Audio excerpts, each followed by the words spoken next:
¿Y si te dijera que el peor enemigo que Roma haya conocido fue creado por Roma misma? ¿Y si el niño que juró destruir al imperio más grande de su tiempo lo hizo con una promesa de sangre, frente a un altar, bajo la mirada de su propio padre?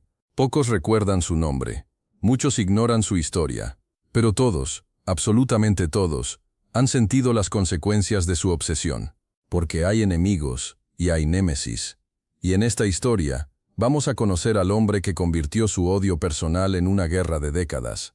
Si amas las historias donde los héroes son villanos según quien narre, si te intrigan los juramentos imposibles y las mentes forjadas en el rencor, este viaje es para ti. Suscríbete a Historias de Magnus, porque lo que estás por escuchar no es solo una lección de historia, es una advertencia. Capítulo 1. El juramento de sangre. Era apenas un niño. No tenía barba, ni voz grave, ni peso suficiente para cargar una espada. Pero ese día, ese preciso día, la historia de Roma cambió para siempre. Aníbal tenía solo 9 años, y estaba a punto de hacer un juramento que lo convertiría en leyenda. Imagina esto, un altar oscuro, decorado con símbolos fenicios, incienso ardiendo, y el aire denso como una amenaza. Frente a él, su padre, Amílcar Barca, general cartaginés y enemigo acérrimo de Roma, con los ojos ardiendo en convicción. No había ternura en su voz, ni juego en sus palabras, solo una exigencia: odiar a Roma. Por siempre, con cada fibra de su ser. Jura que nunca serás amigo de los romanos, le ordenó. Y Aníbal lo juró. No entendía aún lo que significaba conquistar un imperio, pero ya sentía el veneno del rencor corriendo por sus venas. ¿Quién puede preparar a un niño para odiar a una nación entera? ¿Qué clase de padre moldea a su hijo como una espada, no para proteger, sino para destruir? La respuesta está en el rencor que ardía en los corazones de los cartagineses, porque Roma no solo les había quitado tierras, les había arrebatado el alma. Años antes, Cartago, una potencia comercial brillante, bañada por el sol africano y la riqueza del Mediterráneo, había perdido la primera guerra púnica, fue humillada, obligada a pagar tributos astronómicos.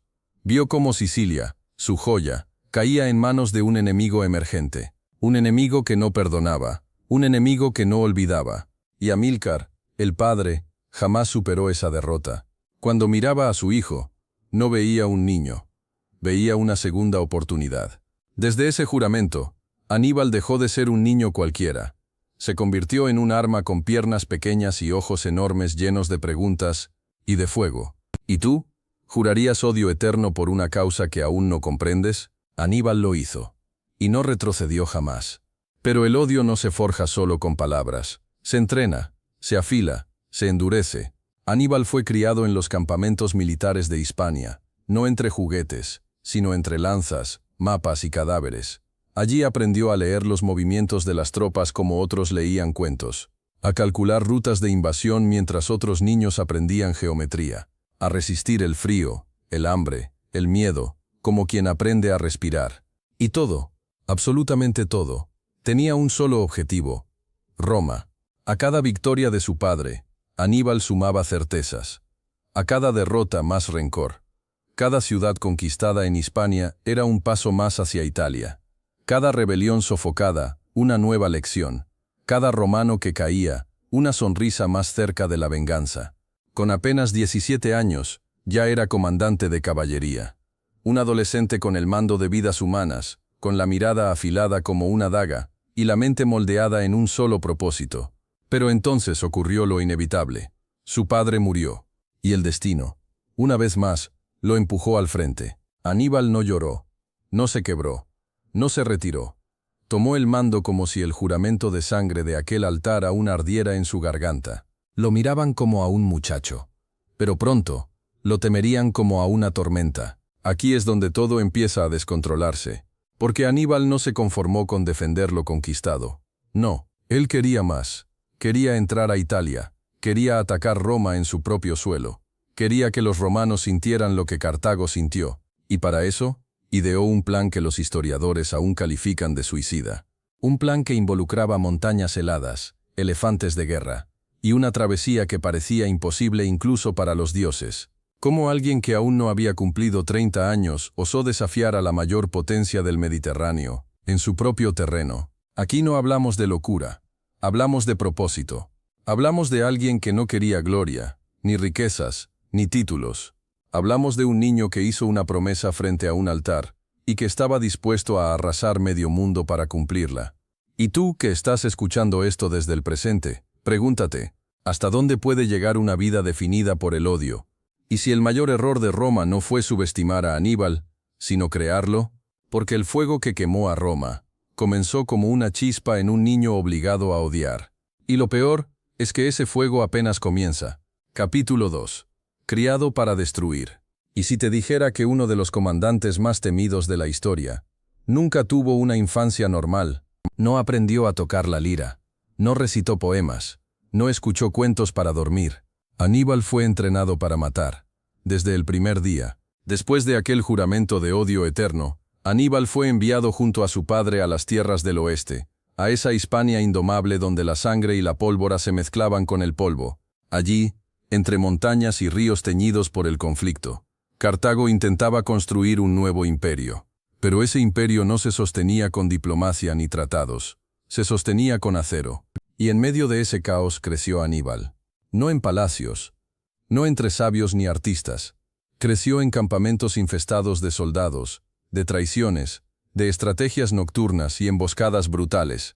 Aprendió a montar caballos antes de leer, a interpretar mapas antes de contar monedas, a desconfiar de todos, menos del propósito que lo habitaba, destruir Roma. Puedes imaginar a un niño de 12 años observando ejecuciones públicas como si fueran clases de historia. Ese era su mundo. Y lo más inquietante es que lo amaba. Amaba la lógica del campo de batalla, la obediencia absoluta, la danza fría de las formaciones en combate. Amaba ver cómo un simple error podía costar cientos de vidas, y cómo una buena jugada podía humillar a enemigos 10 veces más numerosos. Porque Aníbal no era solo hijo de la guerra, era su discípulo predilecto. A los 17 años, ya no era solo el hijo de Amílcar, era el comandante de la caballería cartaginesa, y no por herencia, sino por capacidad brutal. Los soldados lo respetaban, sí, pero también le temían. Había algo en su mirada, esa mezcla de cálculo y furia que solo tienen los que conocen el dolor, pero lo han transformado en poder. Era rápido, silencioso, implacable, y más importante aún, era diferente. Mientras otros generales veían batallas, él veía ajedrez, veía 10 movimientos más allá, sabía cuándo retroceder, cuándo fingir debilidad, cuándo convertir el miedo del enemigo en su arma más letal. Una vez, durante una emboscada en los valles del Tajo, sus hombres estaban a punto de caer en una trampa. ¿Qué hizo Aníbal? Huyó, pero no por cobardía. Huyó para que el enemigo lo siguiera, directamente hacia un desfiladero donde lo esperaban tropas ocultas. Resultado, el enemigo fue aniquilado sin entender qué había ocurrido, porque Aníbal no solo usaba la fuerza, usaba la mente, y esa mente no descansaba, pero también sabía ganarse a los suyos. Hablaba la lengua de los íberos, entendía las costumbres de cada tribu aliada, compartía raciones con sus soldados, montaba sin armadura, dormía sobre el suelo frío. No era un aristócrata de salón, era un general de campaña, de barro, de cicatrices. Esa cercanía le ganó fidelidades eternas. Y eso, en una época donde los juramentos se rompían más rápido que las lanzas, era oro puro. Pero entonces, llegó el golpe. Amílcar, su padre, cayó en una emboscada, murió ahogado en un río, traicionado por aliados locales. Aníbal tenía apenas 18 años, y su mundo se tambaleó, pero no lloró, no gritó, no huyó, simplemente tomó el mando. Y Cartago, que podía haber enviado un reemplazo desde África, no lo hizo, porque incluso desde la capital sabían que aquel joven tenía algo distinto. No era carisma, no era fortuna, era algo más oscuro, era determinación. Bajo su mando, las campañas en Hispania se volvieron más audaces, más rápidas, más brutales. Atacaba de noche, cortaba suministros, incendiaba ciudades que osaban traicionarlo. Y lo más importante, se acercaba, paso a paso, al objetivo final. Pero Roma, desde lejos, se mantenía tranquila.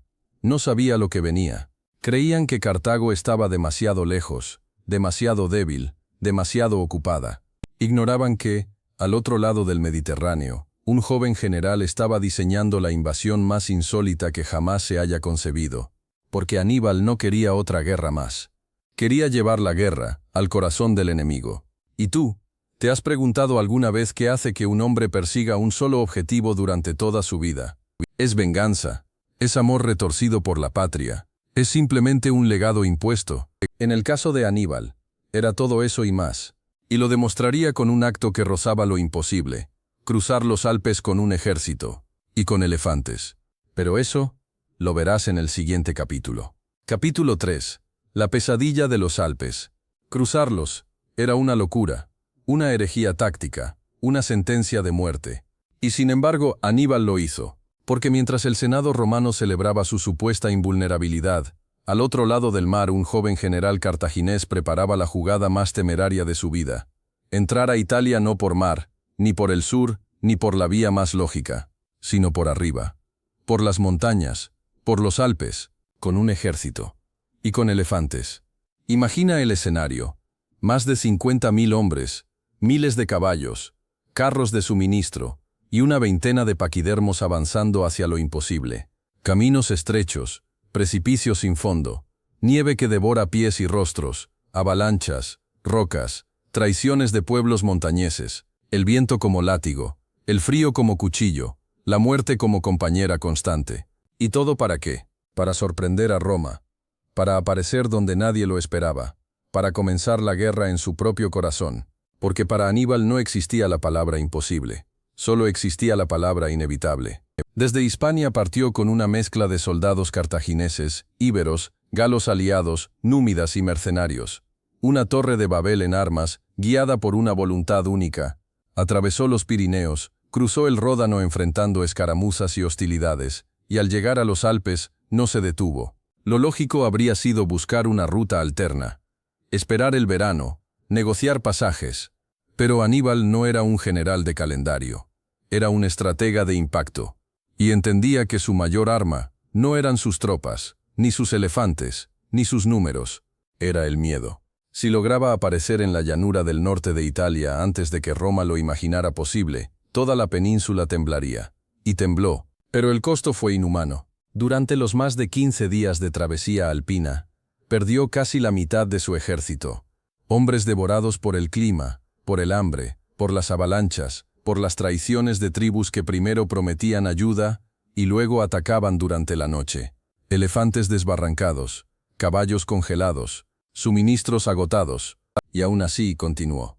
Porque Aníbal no avanzaba con los pies, avanzaba con el alma. Sus soldados, extenuados y mutilados, llegaron a la otra orilla de los Alpes con la mirada vacía, pero también con la convicción de haber logrado lo imposible. Frente a ellos se abría el Valle del Po. Italia, Roma, el destino. Los romanos no podían creerlo. ¿Cómo había llegado hasta allí? No por mar, no por tierra segura. Por los dioses había cruzado los Alpes, y lo más perturbador no era que lo hubiese logrado. Era que todavía estaba vivo, con ejército, y con sed de guerra. Aníbal no pidió negociaciones, no buscó alianzas, no ofreció paz, solo avanzó. Y en cada paso, se sumaban más tribus locales, cansadas de la arrogancia romana, dispuestas a unirse a este demonio venido del sur. Galos del norte, antiguos enemigos de Roma, lo aclamaban como libertador. Y él, sin perder un segundo, los organizaba, los armaba, los dirigía, porque donde Roma veía caos, él veía oportunidad. En pocos meses, el ejército de Aníbal ya era una amalgama de culturas, dialectos, resentimientos y sueños de venganza. Una tormenta multiétnica, lista para arrasar con el orgullo romano. Y aún no había comenzado lo peor, porque si cruzar los Alpes fue una hazaña que rozaba el mito, lo que vino después fue una sinfonía de destrucción. En Tesino, en Trebia, en Trasimeno, Roma cayó una y otra vez. Batallas donde la lógica se quebraba, donde las legiones desaparecían entre trampas, niebla y astucia pura. Emboscadas que parecían salidas de pesadillas. Maniobras envolventes que dejaban a los generales romanos como aprendices. Y aún así, Roma resistía. Se negaba a morir. Aceptaba las derrotas, pero nunca ofrecía rendición. Ese empecinamiento comenzaba a frustrar incluso a Aníbal, Él esperaba que la invasión bastara para destruir el espíritu romano, que tras ver sus tierras quemadas, sus ejércitos aniquilados y su gente huyendo, el Senado suplicaría paz. Pero no, Roma hacía lo que mejor sabía hacer, resistir y aprender, porque cada derrota que sufría era una lección que convertiría en victoria futura. Y mientras tanto, Aníbal seguía allí, caminando por Italia como un fantasma imposible de atrapar. Las madres romanas comenzaron a advertir a sus hijos: duerme ya o vendrá Aníbal. No como enemigo, sino como monstruo, el general que había vencido a los Alpes, a la lógica, a los ejércitos romanos y al miedo mismo. Y sin embargo el gran golpe estaba aún por llegar, porque en el sur, en un lugar llamado Cannae, Aníbal preparaba su obra maestra, una batalla que cambiaría la historia militar del mundo. Pero esa es otra historia. Capítulo 4. Cannae, el día en que Roma sangró. Roma no temía a nadie. No temía al hambre, no temía a los dioses, no temía al dolor. Pero después de Cannae, comenzó a temerle a un hombre. Era el año 1916 a.C. Verano abrasador en la región de Apulia. El río Aufido serpenteaba entre campos secos y polvo suspendido en el aire. Y ahí, en una llanura que parecía no tener importancia estratégica, Roma cometió el mayor error de su historia: subestimar a su enemigo. El Senado, harto de perder, humillado por las derrotas en Trebia y Trasimeno, decidió aplastar de una vez por todas al invasor cartaginés. Reunieron el mayor ejército jamás movilizado hasta entonces, casi 90.000 soldados, legiones compactas, comandantes confiados, un pueblo sediento de revancha. Roma apostó todo, y Aníbal solo sonrió, porque él no quería que huyeran, quería que vinieran, quería que Roma reuniera a sus mejores, quería encerrarlos, asfixiarlos y borrar su orgullo en una sola jugada. Y así nació Cannae. Las crónicas cuentan que ese amanecer, el cielo estaba cubierto de una neblina espesa. Los romanos marchaban con sus armaduras relucientes, seguros de su victoria. Frente a ellos el ejército de Aníbal parecía más pequeño, desorganizado, mal posicionado. Algunos lo tomaron por miedo, otros por fatiga. Nadie entendió que todo era una trampa, porque Aníbal no pensaba ganar, pensaba aniquilar. Distribuyó a sus tropas de manera curiosa, los hombres más débiles al centro, y los más fuertes, su caballería númida y los ibéricos curtidos en los flancos. Un dispositivo que, en cualquier otro escenario, habría sido un suicidio. Pero Aníbal no jugaba ajedrez, jugaba con la arrogancia del enemigo. Y funcionó. Los romanos, viendo un centro débil, atacaron en masa. Se lanzaron como bestias, seguros de romper las líneas cartaginesas en minutos. Y las rompieron, sí, pero esa fue la condena, porque mientras empujaban hacia el centro, Aníbal ordenó a sus flancos que envolvieran, y lo hicieron como una tenaza de hierro. El ejército romano quedó atrapado, rodeado, aplastado, una trampa perfecta, una pinza de muerte. Lo que siguió fue una masacre. En pocas horas casi 80.000 romanos fueron asesinados. La cifra es tan descomunal que algunos historiadores modernos aún dudan de su veracidad. Pero incluso si el número fue menor, el horror fue absoluto. Cuerpos apilados, gritos ahogados, sangre mezclada con polvo. El sol de Cannae no fue testigo de una batalla, fue testigo de una ejecución. Y Aníbal contemplaba desde su caballo, calmo, imperturbable, como un escultor satisfecho con su obra maestra. Porque Cannae no fue solo una victoria, fue una humillación total. Roma quedó paralizada, sin ejército, sin respuesta, sin esperanza. Las puertas de la ciudad estaban abiertas. El Senado temblaba.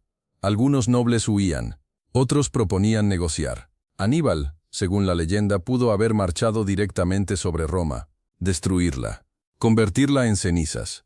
Pero no lo hizo. Y aquí nace el enigma. ¿Por qué no entró? ¿Fue prudencia? ¿Falta de recursos? ¿Una estrategia de desgaste? ¿O un error trágico? Muchos de sus oficiales lo suplicaron. Su general Maharbal incluso le dijo: sabes cómo vencer, pero no sabes cómo aprovechar la victoria. Aníbal cayó, y Roma respiró. Pero ese respiro costó siglos de guerra, porque si Aníbal hubiese entrado, la historia del mundo habría cambiado. Tal vez no habría imperio romano. Tal vez Cartago sería recordada como la gran civilización del Mediterráneo. Tal vez la lengua que hablas no sería el castellano, sino el púnico, pero no ocurrió. Cannae fue la cúspide, y en cierto modo el principio del fin, porque Roma no solo resistió, se adaptó, aprendió, y comenzó a contraatacar. Aníbal, el vencedor de Cannae, empezó a quedarse solo. Las promesas de apoyo desde Cartago nunca llegaron. Las alianzas locales se debilitaban. El tiempo se volvía su enemigo. Y sin embargo, su sombra seguía pesando sobre la ciudad eterna. Durante años, ningún general romano osó enfrentarlo en campo abierto. Durante años su nombre fue más poderoso que cualquier legión. Durante años las madres romanas seguían susurrando: si no te portas bien, vendrá Aníbal, porque la sangre de Cannae no se secó. Y el miedo, tampoco. Capítulo 5. La larga sombra de Cartago. Habían pasado los años. Las batallas ya no rugían con la misma furia. Los campos de Italia, una vez ensangrentados por la gloria y el espanto, comenzaban a cicatrizar. Pero el nombre de Aníbal seguía allí, como un eco oscuro, como un fantasma que Roma no podía enterrar. Después de Cannae, Roma cambió. Aprendió a no subestimar, a no confiar en la fuerza bruta, a observar, a resistir, y sobre todo, a esperar, porque sabían que Aníbal, por más que fuera invencible en el campo de batalla, tenía un talón de Aquiles, Cartago. La ciudad que lo había enviado a conquistar, a destruir, a vengar, ahora lo dejaba solo. Mientras Aníbal esperaba refuerzos, barcos, suministros, armas, Cartago debatía, dudaba, se enredaba en intereses políticos, en temores, en cálculos mezquinos. Algunos lo apoyaban, sí, pero con la boca pequeña. Otros lo envidiaban, otros lo odiaban en secreto, porque a veces el mayor enemigo no está fuera, sino dentro.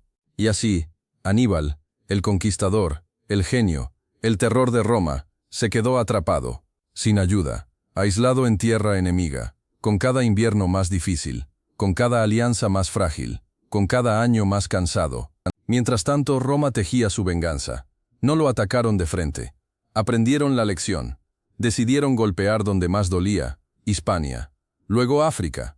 Poco a poco cercaron el alma de Aníbal, hasta que un día, lo inevitable ocurrió. Cartago, en desesperación, lo llamó de vuelta. Roma ya no se defendía, ahora atacaba. Y Cartago ardía. Aníbal, que había pasado más de una década en suelo italiano, que había hecho temblar los cimientos del imperio más grande del mundo, tuvo que abandonar su guerra, volver, no por victoria, sino para salvar su ciudad. Y allí en Sama ocurrió el duelo final. Frente a él, un joven general romano, Escipión, había estudiado cada una de sus estrategias, cada uno de sus engaños.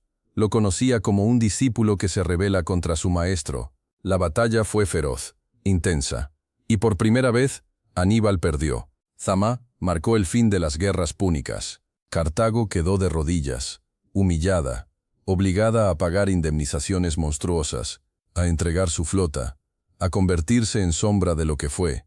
Y Aníbal, símbolo de resistencia, cayó con ella. Pero no murió, al menos no físicamente. Se convirtió en una sombra, un exiliado, un paria. Viajó por el este, ofreciendo sus servicios a otros reinos, siempre con un ojo mirando hacia Roma, como un lobo herido que jamás olvida. Durante años lo buscaron. Roma lo consideraba demasiado peligroso para vivir.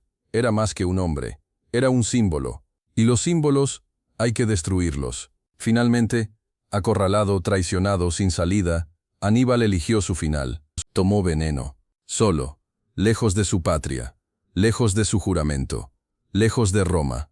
Pero aquí viene lo más perturbador. Roma no celebró. La muerte de Aníbal no fue un alivio, fue una advertencia eterna. Porque mientras el cuerpo de Aníbal desaparecía, su legado se hacía inmortal. El Senado siguió temiéndolo. Los generales lo estudiaron, los enemigos lo admiraron, y generaciones enteras aprendieron de su genio, su disciplina, su furia. Durante siglos, cada vez que Roma enfrentaba una amenaza, alguien susurraba: ¿y si regresa Aníbal? Porque a veces el miedo no muere con la muerte. Se transforma en historia. Capítulo 6. El legado del odio eterno. Aníbal murió en el exilio, lejos de Cartago, lejos de Roma, lejos de todo. Un pequeño frasco de veneno, Una decisión silenciosa. Una vida que se apaga sin testigos, sin aplausos, sin juicio. Pero eso no fue el final. Porque hay figuras que no necesitan estar vivas para seguir moldeando el mundo.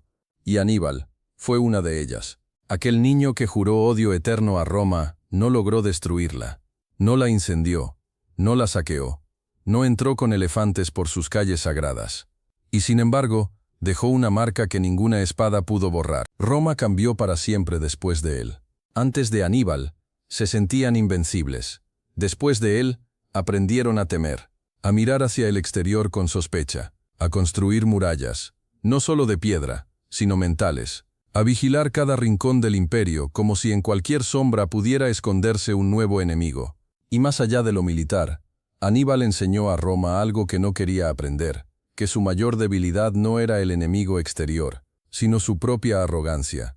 Durante siglos, los estrategas estudiaron sus campañas, su forma de envolver ejércitos, de usar el terreno, de anticipar movimientos. Se enseñaba en academias militares, se copiaba en guerras futuras.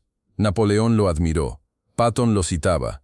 Incluso hoy, su nombre resuena entre los muros del pensamiento táctico. Y sin embargo, no tenía monumentos, no tenía templos, no tenía estatuas en su ciudad. Porque Cartago quiso olvidarlo. Lo consideraban un provocador, un radical, un obstáculo para la paz. Pero, ¿cómo olvidas al único hombre que puso de rodillas a Roma? La historia lo enterró, pero el mito lo resucitó. Y tú, que llegaste hasta aquí, sabes ahora que Aníbal no fue solo un general, fue una fuerza, una idea, un juramento encarnado, un niño moldeado por el odio, convertido en pesadilla, un estratega que ganó tantas veces que su única derrota real fue la indiferencia de su propia gente. Un símbolo de lo que ocurre cuando se mezcla el talento con la obsesión, el dolor con la disciplina, el deseo de justicia con la sed de venganza. ¿Hasta qué punto te define un juramento hecho en la infancia? ¿Hasta qué punto vale la pena destruirse por derrotar al otro? ¿Y tú? ¿Crees que Roma venció? ¿O simplemente sobrevivió? Si esta historia te hizo ver la historia con otros ojos, si alguna parte de ti se quedó pensando en aquel niño frente al altar, suscríbete a Historias de Magnus. Porque hay muchas más promesas oscuras, muchas más guerras personales, muchos más personajes que la historia quiso enterrar, pero que nosotros vamos a desenterrar. Y esta solo fue la primera.